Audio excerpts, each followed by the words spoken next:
Well, good morning, folks. It's Richard the Fishing Machine. The weather conditions, well, currently it's about 31 degrees. It's nippy out here. However, today the highs is supposed to be around 50 degrees, which is warm. That's really warm. Yesterday was a warm day, too. So that's 2 days of warm weather we've had here in the Tennessee Valley. The water temp is at 44 degrees on top. A little bit warmer back up in this big feeder creek that I'm in. We had a rain about 3 days ago, and the water's a little bit dingy in this creek. As far as the river level, it's in good shape. It's about a foot above normal pool. I'm just guessing, but that's pretty close. Now, February fishing back up in these feeder creeks can be good at times. The reason is because they can be, at the height of the water now, there's a lot of shad that's filtered in. Matter of fact, I'm looking at some right there on the screen.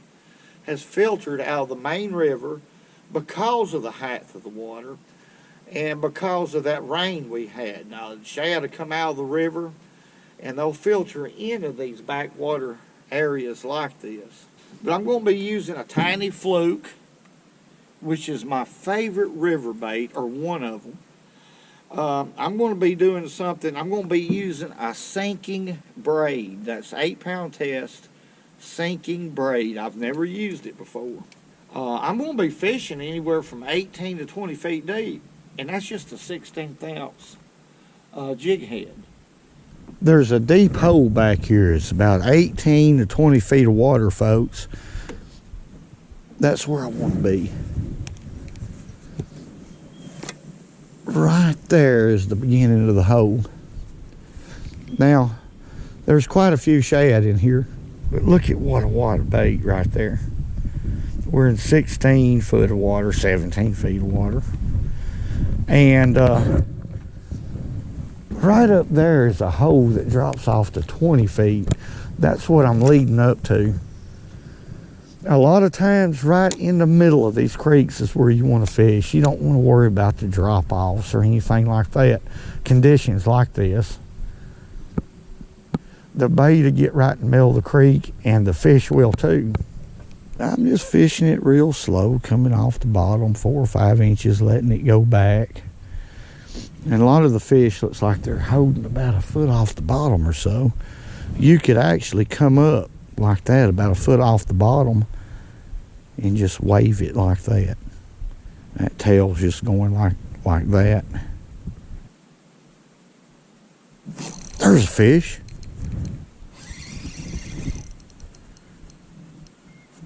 That feels like a sauger to me. Look here. It is. Folks, look what a big sauger. That is a big son of a gun right there. In 17 feet of water. What about that? Oh man, let's net him. Take a look at him right here. Yep, I've had this happen before.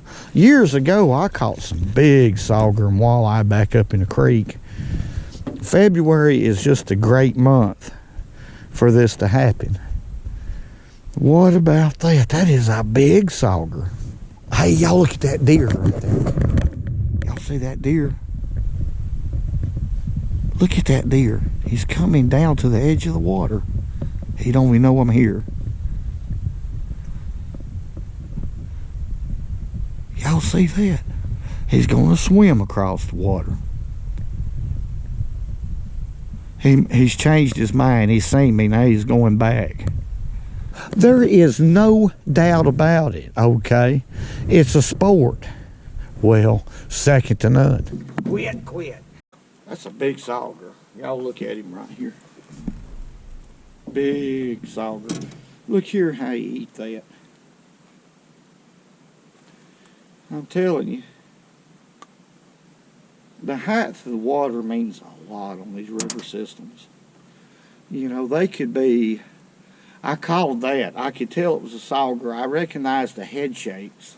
On this braided line, I recognized just about every fish I hooked. how they fight. I've caught so many of these, but it's possible they could be walleye. They could be smallmouth, spotted bass. Oh, the list goes on and on. When you have that many shad in the creek like we have right now, yeah, well, let's let him go. I'm letting some good eating go, fine eating on it. Now, on these baits right here, I dye the tail chartreuse because here on the Tennessee River we have a bait fish called not gizzard shad, but a threadfin shad. They have a light yellow tail. In fact, they're called yellowtails here locally. You name it, that's a catch-all bait. There's one.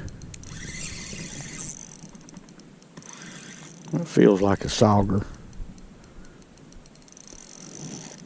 Well, I don't know, folks. Now, that's a bass. There ain't no doubt about it. I felt them hard. Them hard head shakes. That's a good spotted bass right there. What happened right here, there's a log or something right here. And I vertical jigged that fish up. I seen an arc. I tell you what, those depth finders right there are good. Them Garmin's are good. I'm getting to where I can read it. That fish is right on that brush top. Well, I'm proud of that. It's a beautiful little spotted bass. Probably about 15 inches long or a little better. Let's let him go. Whew. Ain't nothing like it, folks. I'm about to scream, but I can't because there's some fishermen on the other side right there. They can hear me. I'm about half nuts, but not all the way. My woman screams at me. Now that I'm older, I get screamed at a lot. Let's try that again. They could be another bass or two right there.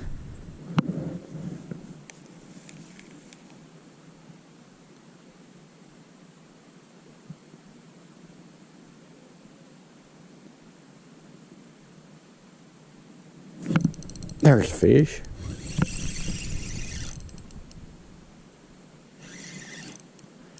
He's pulling pretty good, folks. That fish is pulling pretty good.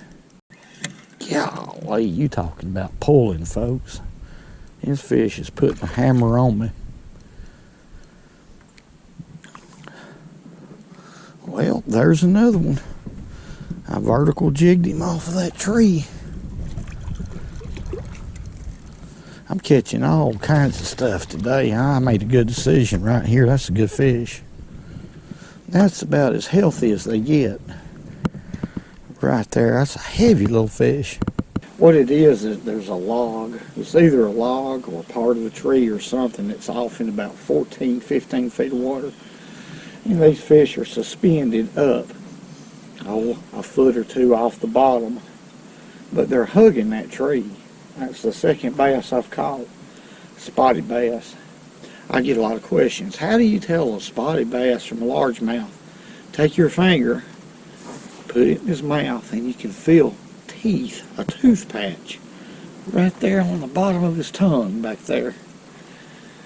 Largemouth don't have that, and a smallmouth don't have that. Alright, fella, that's just nothing short of a football. That's a nice fish right there, folks. Healthy. I believe I'm going to retie my knot on that one. Yep. I'm a knot tire from a way back yonder on it. This is a 2500 size Fago reel, small reel, loaded with 8-pound braid.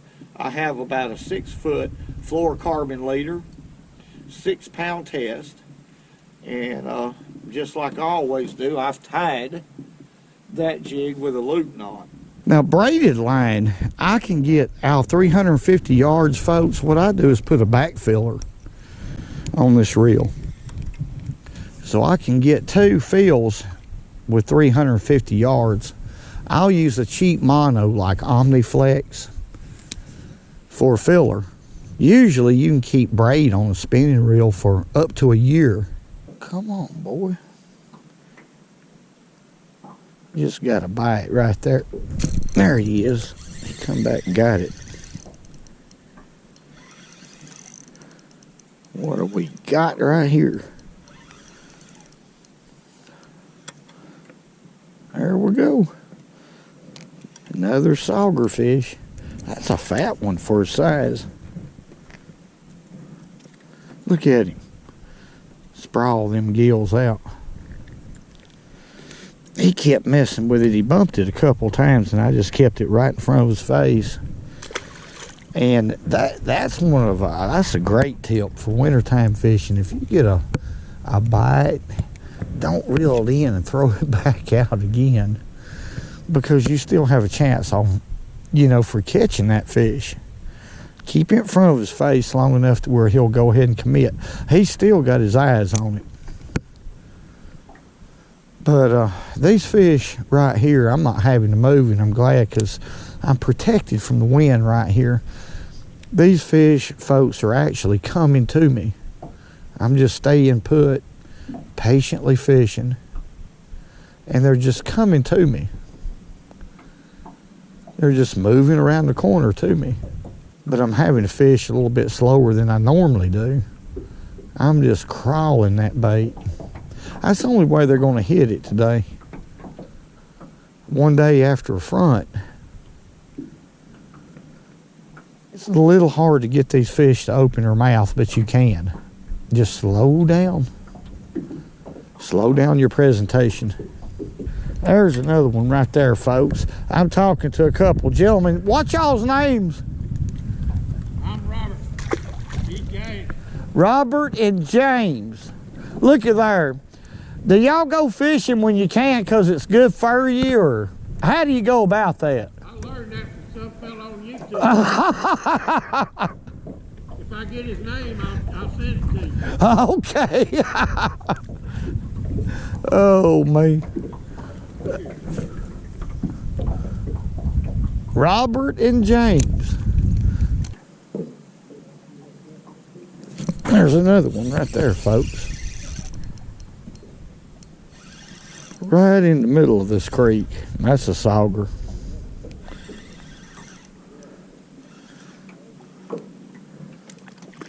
Yep. They're getting a little bit better. I've only caught one big sauger, but you would think there'd be more in this creek, but they're biting. Let me talk a little bit about what's going on right here instead of just catching fish. This sinking braid right here ain't no joke. Now, it's super expensive, but it does. It sinks a lot quicker than just regular braid. The thing about it is, I don't like paying that much for line, but like I said, you can keep this stuff on here up to about a year. And it's worth it. Because it sinks, makes it that much more sensitive. I mean, I can feel everything down there. I'm right in the middle of this creek, but every once in a while you can feel a rock, or you can feel a limb that's settled on the bottom of the creek. You can feel everything, every single thing. It's very, very sensitive. And another thing with braid is, if you're just now starting to fish with braid and you've been fishing with mono for years, try not to overwork your bait, because it's a lot different than mono. It just takes little bitty movements and you're really moving that bait along, simply because there's no stretch in braid. So you can overwork your bait, especially in the wintertime. when the water's cold, and it makes a big difference to work that bait as slow as you possibly can, because today's a perfect example of that. I've had to work this bait super slow, slower than I normally do, to get strikes. But just little movements like that, little bitty movements, because those fish, they're going to have to look at it and decide whether or not they want to bite it or not on a day like today, one day after a cold front. And you really, actually, what you're doing fishing this way is you're teasing them fish to bite. You're keeping that bait in front of their face just as long as you possibly can. And it's very, very important, no matter what species you're fishing for. Well, folks, that was simply nothing less than a lot of fun. And as far as this sinking braid goes, it is expensive, but it's extremely sensitive, much more than regular braid. And it sinks a lot quicker. You can fish deeper with lighter jig heads. There's a lot of advantages to it. But I want to say thank y'all very much for buying the Richard Gene the Fishing Machine hats and hoodies. I appreciate it more than you'll ever know. And I want to say God bless each and every one of y'all. Thank y'all for all the great comments. Hey, man, whoa. I can't help it. It's adrenaline is very, very strong within me. Hey, man. And remember, go fishing when you can, because it's good food.